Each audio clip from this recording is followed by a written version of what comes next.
Hello, and welcome to the Heathen's Journey podcast. I'm your host, Abby Pluff, and I'm so glad you're here. This is the show where I explore inclusive heathenry as a queer woman. We will be talking about traditional witchcraft, runes, folklore, and so much more. Join us, won't you, as we journey to the ends of the 9 realms and back.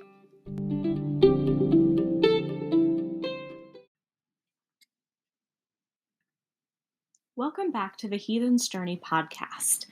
We've taken a bit longer of a break than I had originally intended, but I am based in Minneapolis and have been focused on supporting the uprising here. Even before the uprising began, I had already planned to talk about this topic next, and it feels even more urgent to do so now. For those of you who may be listening in the future, I am recording this basically right probably about 2.5 weeks after George Floyd was murdered by 4 Minneapolis policemen, sparking a really beautiful uprising here in Minneapolis, as well as protests around the country and the world. So this topic today feels really pertinent. This week I'm going to be talking about the history of white supremacist and Nazi appropriation of Germanic and Nordic symbols. This is at the heart of my work and is a big part of the reason I write about the Norse path to begin with. I think it is a deep responsibility that we have as white people to understand our cultural heritage and how we got to this place in history. So we know that there are certain runes that appear in the insignia of white supremacists today. The most common is Othla, the rune representing family or kinship. Tewaz, connected to Tyr, is also found in the crests of white supremacists. Many people do not realize that the swastika is an ancient symbol that represented the sun, but it was bastardized and used by the Nazis. 2 solo runes next to one another are the symbol of the SS. It's incredibly painful to see these runes used for such hatred, and it is the responsibility of rune workers to fight against white supremacy and reclaim our symbols. Now, do I think it's possible to redeem the swastika? Absolutely not. At least not in my lifetime, and I think it'll be a couple of other lifetimes before that is even a topic we can talk about. The other runes, however, I think we can definitely reclaim. Part of the undoing of white supremacy in our spiritual life is for white people to reconnect with our own traditions. But these traditions are sometimes abhorrent when we see how badly they have been misused. For years, I avoided doing any work with Norse deities or runes because I was so appalled by the ways that this culture has been used to uphold white supremacy. Eventually, with Odin storming all over my rituals and my interest in mythology growing, it became impossible not to consider working with the Norse. And then I realized that it was actually a deep need of mine to connect to my own ancestors and do the work. It is infuriating that white supremacists have taken so much of Norse paganism for so long, and it's time to reclaim it from them. A lot of people who continue to appropriate traditions from people of color seem to be pretty fragile or to mean well. We are taught that our own cultures are, quote, bad, and so we look to other cultures to fill in the gaps.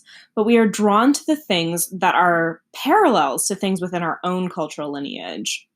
A really good example of this locally is the sauna ritual. So I live on unceded Lakota and Anishinaabe territory, and both of these people use sweat lodges for spiritual growth. In the 90s in Minnesota, a lot of Native elders, or just Native people in general, were beginning to open the sweat lodge for visitors, and white women flocked to the sweats. This resulted in sweat lodge ceremonies filling up with white people, leaving no room for local Native people to access the sweat. Local Norse practitioners began reaching out to some of these participants, inviting them to sauna rituals. Sauna rituals look actually very similar to a sweat lodge ceremony, but there are several culturally specific elements to them, including birch broom, scrubs, and dousing with cold water 3 times in between sweat sessions. When these particular white people discovered the sauna, they stopped appropriating the sweat lodge and left more room for indigenous peoples in public sweat ceremonies. So, of course, this is kind of like a micro example of ways that reclaiming our own heritage can leave space for others and also can be a positive. So often, we as liberals or leftists are taught that it is dangerous or wrong for us to engage with our own spiritual traditions as they are steeped in the ideologies that led to white supremacy. So what we've got here is actually a catch-22. You don't want to appropriate from other cultures because that is in and of itself a form of violence and colonization. And yet you're resistant to learning spiritual systems from within your own culture, which so often leads to inaction. When there is no, quote, right action, it feels like the safest thing to do is not to act. But there is a middle way, what I call the way of the red pen. Knowledge is power. If we allow the powerful to rewrite history without examining that history, we are ill-equipped to heal. Yes, read the difficult histories and always have your red pen handy. Question things. Read Black and Indigenous historians and then look at the other history texts and you can see what they're covering up. Go deeper. Try to find the threads of culture and history that are unique and rewrite them to align with your own modern life. I digress, but I think it's really important to think about this. This is the way of the red pen in action. This is having both the knowledge to refute these white supremacists and also recognizing the damage they've done and working actively to heal it. This is going to be a fairly lengthy episode, mostly just me talking, but don't worry, I'll include my resources in the show notes. Grab a cup of tea, a notebook, and settle in. I'm going long today. I'm going to start in the 1800s. I could definitely start earlier and talk about the Viking era and the brutal colonization and fighting that happened then, but I'll be covering some of that history in later episodes of the podcast. I'm starting here because this is when a lot of the European nations, as we know them today, were being created/founded. There's a whole mess of complex history here that I will not go too far into. As much as I love history and love to learn history, I am not a historian, so please do bear with me. After the fall of Napoleon, what we now know as Germany became a collection of 39 sovereign states. In 1848, the German people started to push for revolution and reform. After the conclusion of a couple of wars with Denmark and Prussia, the northern German states were unified in 1862 by Otto von Bismarck. He was able to situate Germany as a nation in itself through negotiations with individual state heads, as well as bringing peace to warring regions. Again, Prussia and Denmark, as well as victory in the Austro-Prussian War. The 19th century was characterized within the area we know of as Germany as a time of political gains, but also economic instability, the Industrial Revolution, and war. This is all important because it sets the stage for the Weimar Republic and the Nazi takeover. What the people were searching for was a unified cultural background. As the Germanic states were uniting, people were trying to create a unified culture. This led to an interest in what makes Germany unique among Europeans, as well as a revival in interest in mythology. Wagner's Ring Cycle, or Der Ringen des Nibelungen, debuted in 1871 at the height of these unification efforts. That's not a mistake. It's a view into how people were attempting to construct their identities at the time. Notably, this is also the time when the concept of race as we know it was being solidified in academic circles. Anthropology was growing as a field in the 19th century, and it looked very different from how it looks today. It was essentially a system of categorization of people under a hierarchy. Many anthropologists use their discipline to argue that slavery of African people was justified. It never has been. And an imagination of European/white superiority. The different nations of Europe were even filtered into different levels in that hierarchy. Irish and Italians at the bottom, English and Germans at the top. So this feeds into a Germanic and distinctly Northwestern European identity as a sort of, quote, master race superior to others. Does the idea of a master race sound familiar? You might remember distantly the Nietzsche bros, who were the worst classmates in college. Well, the same goes for history. Nietzsche is the worst. The concept of the Übermensch, or overman, has been interpreted in many different ways. This is basically a concept of evolutionary philosophy that the human race is evolving and that some have evolved faster than others. Some races, that is, have evolved faster than others. Here's a quote on it from Thus Spoke Zarathustra. "You have made your way from worm to man. Much in you is still worm. Once you were the apes, and even now, too, man is more ape than any ape. The overman is the meaning of the earth. Let your will say, the overman shall be the meaning of the earth. Man is a rope tied between beast and overman, a rope over an abyss. What is great in man is that he is a bridge and not an end." End quote. White supremacists of the era, the Nazis, and white supremacists to this day use this philosophical concept as a sort of, quote, intellectual proof that they have evolved beyond other races. Hitler was convinced that the Aryan race is the end of this progression, that this is the Übermensch that everyone should strive towards, and that it was the time of the Übermensch. So what we've got is a perfect storm of racism and the development of white supremacy, all centered around Germanic culture and ideals. Anthropologists upholding Anglo-Saxon and Germanic blood as superior, philosophers spreading this idea that there is a master race based partly on skin color, as well as the unification of Germany and search for a Germanic identity, all leading to an increased interest in the mythology of the Germanic peoples by white supremacists in the 19th century.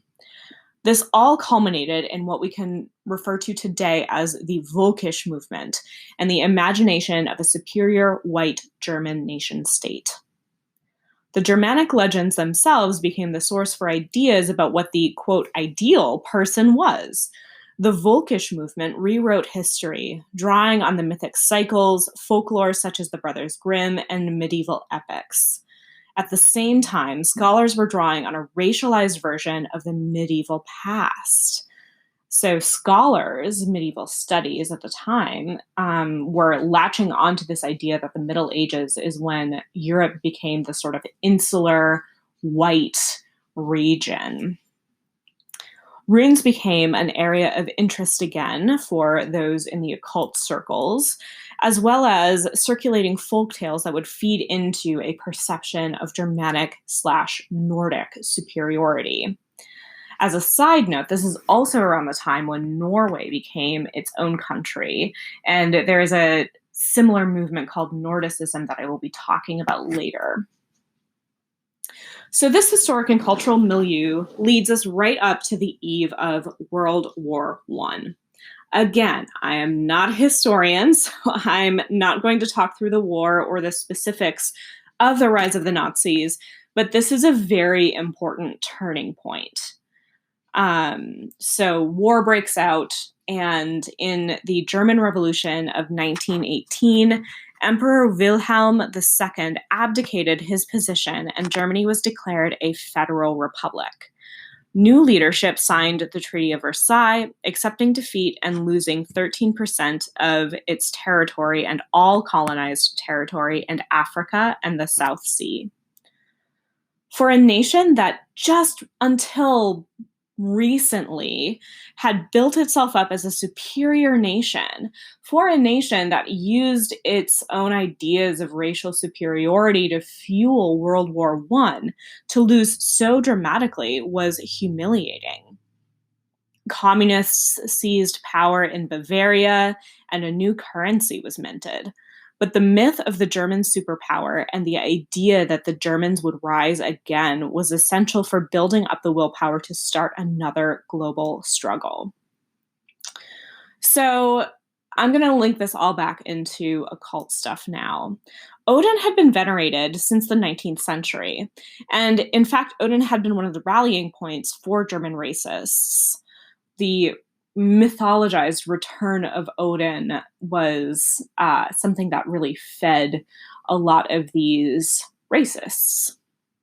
So this is when we see the runes and other pre-Christian Germanic symbolism being used explicitly to confirm supposed, quote, racial superiority. The Thule Society was founded shortly after World War I, which was an explicitly Volkish group that focused on Germanic occult works. The Thule Society centered around a blood claim to the Aryan race. Members had to sign a blood declaration that neither themselves nor their wives had any Jewish or, quote, colored blood. The Thule Society was one of the primary sponsors of the Deutsche Arbeiterpartei, or German Workers' Party, which was eventually reorganized into the Nazi Party. It was in the Weimar era that the German youth also began to embrace Odinist beliefs. They were encouraged by older Germans who participated in the Volkisch movements.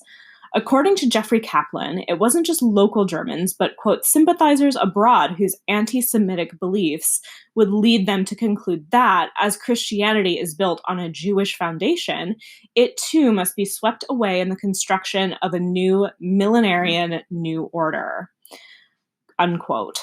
This new order would be built upon a Germanic past that never existed. It was purely imagined by white supremacists. Out of this growing spotlight on Odin in German youth gangs, Carl Jung wrote what is his most controversial work, Wotan. So Jung worked with the idea that deep beneath our consciousness rests a dream world filled with archetypes. These archetypes have something to teach us and inspire action in our daily lives. Jung was watching the Hitler Youth and the rise of fascism in Germany and wrote Wotan to process that.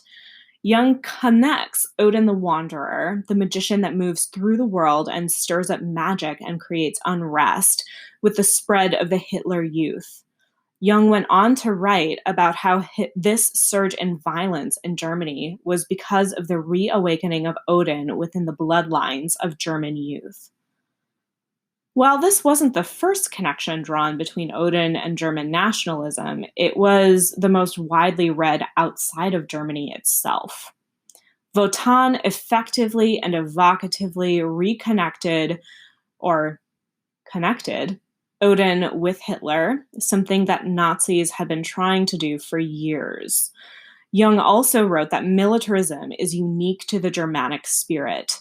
Wotan, the warrior/wanderer, was the archetype that he used to bring this all together. It was the awakening of Wotan within the German youth movement that was feeding this fascistic, militaristic society. As World War II raged, Nazis continued to misuse Norse symbols. One of those myths of a Viking past was the Mannerbunde. Von Schnurbein described the Mannerbunde in the 1930s as all-male warrior associations in so-called primitive societies.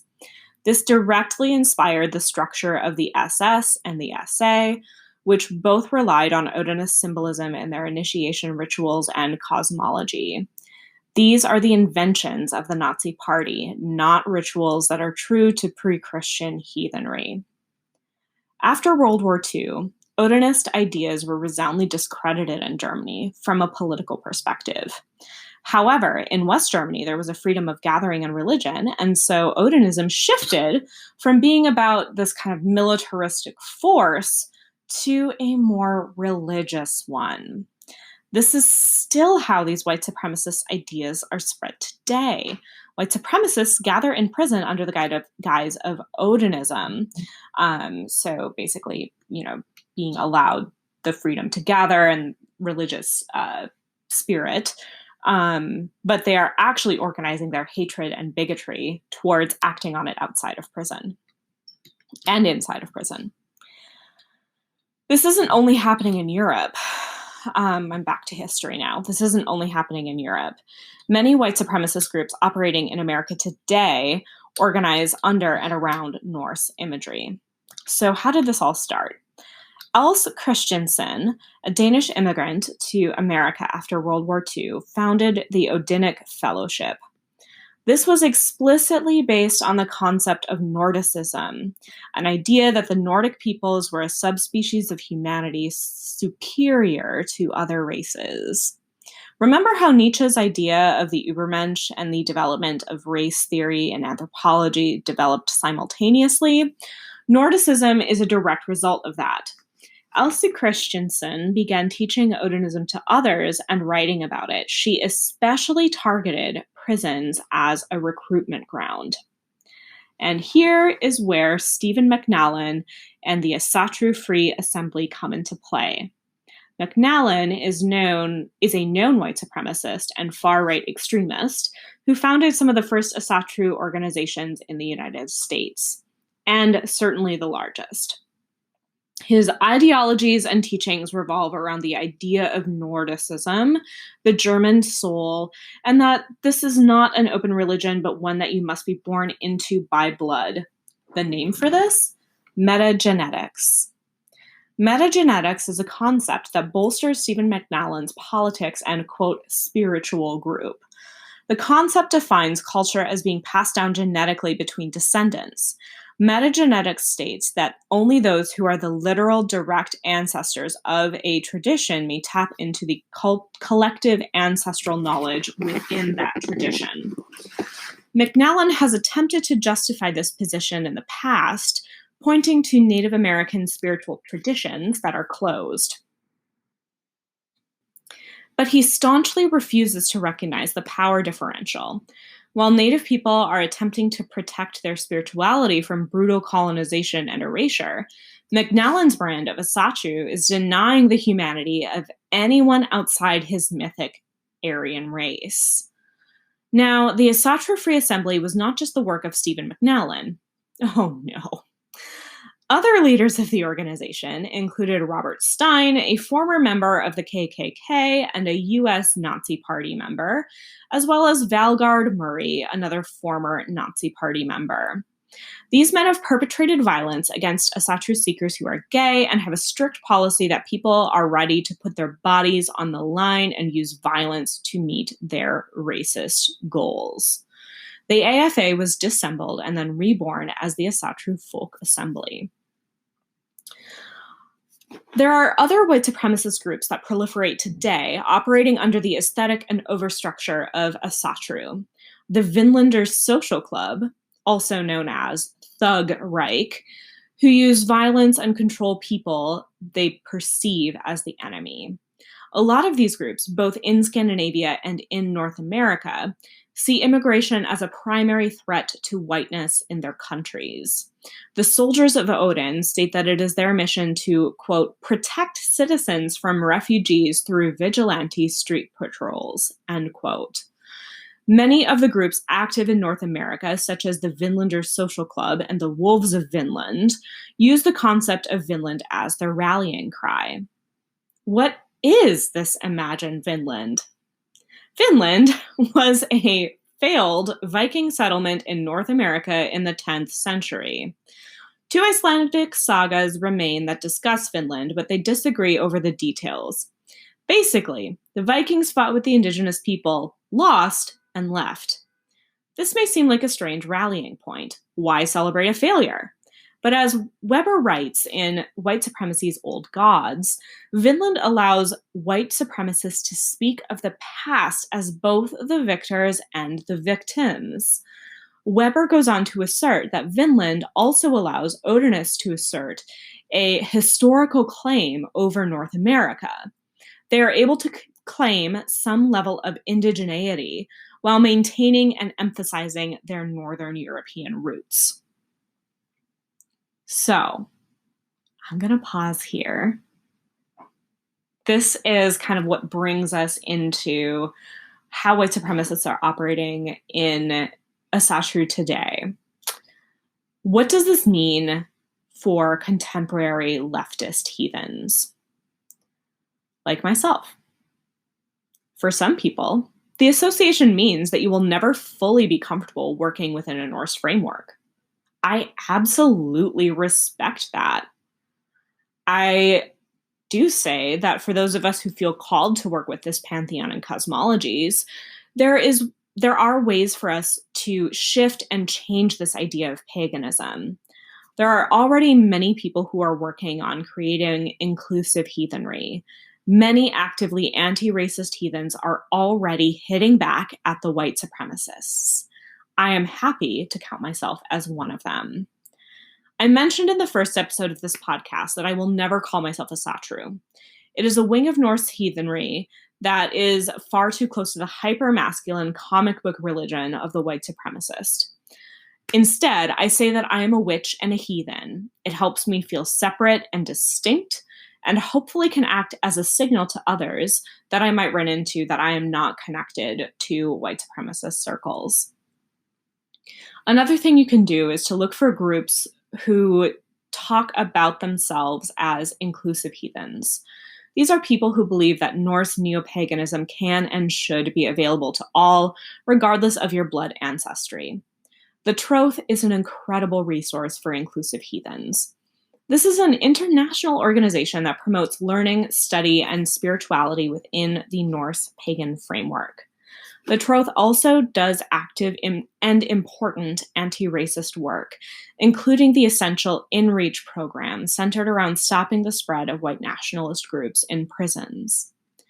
Another method of distancing ourselves from white supremacists is to focus on women in heathenry. Of course, white women can definitely be weaponized within white supremacy, but I'm talking about listening to women scholars. Read work done by women who have less to benefit from toxic masculinity that runs rampant within the Norse pagan community. This is important because there are so many stereotypes of the Norse pagan community as hyper-masculine that we need to show that there are other perspectives. There's plenty of gender bending in the source material as well. This is one of the primary reasons I work with Loki. As a god, Loki is fairly canonically non-binary. There are also powerful women throughout the Norse cosmology. Another thing to do is lift up myths and aspects of heathenry that aren't often talked about or that play with our expectations of the gods. One of my very favorite of these is when Thor dresses up as Freya to reclaim his hammer. I just love cross-dressing Thor, and I'm delighted that Thor wanted to cross-dress. So I don't have all the answers. This is definitely like a constant process of interrogating our own whiteness and dealing with the horrible ways that our, cultural lineage has been used to justify white supremacist actions. I'm only one person, and I feel like I'm still just scratching the surface of this wide world. This podcast will continue to call out white supremacy and center the inclusion of queer people, people of color, and women in heathenry. This is far from the only episode where I will talk about this issue. This is a continuous conversation. Another thing that I urge everyone listening to this podcast to do is to set up recurring donations monthly, quarterly, annually, whatever it is. Set up monthly donations to Black and Indigenous and other people of color organizations in your communities that are fighting for racial justice. this is essential for us, especially if we're white and have class privilege, to do. So, since I don't know when you'll be listening to this, I am not sure, what organization to tell you to look for. Look for something local, your local chapter of the NAACP, your local Black Lives Matter chapter, even, like Black artist collectives, that kind of thing. I did not make this a monetized episode because I feel like the message of anti-racist heathenry needs to get out there, and I didn't want to muddy it with any advertisements. So instead of advertising to you, I am urging you to donate to organizations that are doing critical anti-racist work. I have included all of my references in the show notes, or at least as many as would fit. If you read nothing else, make sure that you read Shannon Weber's article called White Supremacy's Old Gods, the Far Right and Neo-Paganism. There should be a link in the description. Big shout out to Wikipedia for helping me to pull together historic details and dates. If you've never given Wikipedia money, please do so. It's an invaluable resource. I've listed the primary, really important resources in the show notes, though I was not able to list all of them because of space issues. For a full list of references, as well as a transcript for this episode, go over to my Patreon, patreon.com/northernlightswitch. You can find me on Instagram at northern.lights.witch and on Twitter at northlightwitch. You can book a reading or catch up on the Heathen's Journey archives at northernlightswitch.com. Until next time, stay weird, you wonderful heathens, you.